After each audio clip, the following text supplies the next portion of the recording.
Ох, дали не ми влезе нещо в окото? Всъщност това ми напомня на една случка, която ми се случи веднъж, когато вкъщи нещо си работех и инструментът, който беше в ръката ми, просто се счупи.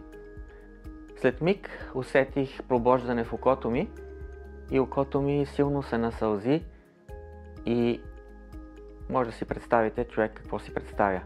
Веднага отидах на огледалото и какво да видя? Едно малко стоманено парченце, съвсем малко, забито в окото ми. Това не е нещо, което искате да ви се случи.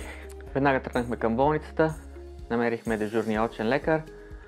Той ме прегледа и аз му казах, че съм видял малкото парченце, което е било забито в окото ми.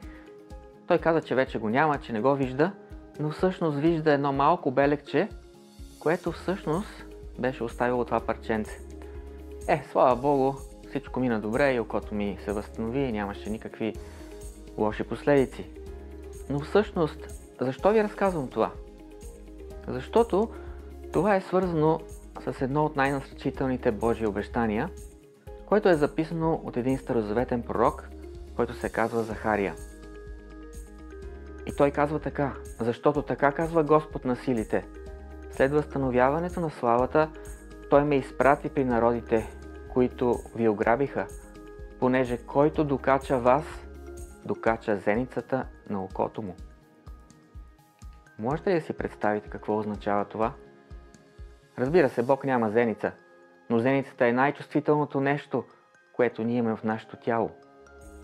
Ние, аз и ти, всяко Божие дете е всъщност Божието най-чувствително място. И това е, което искам да ви пожелая тази седмица. Нека това обещание да ви съпътства и да бъде с вас и да помним, че аз съм Божието най-чувствително място. И ако това обещание ви е докоснало по някакъв начин, ще се радваме, ако се свържете с нас или ни пишете под видеото. Бог с вас!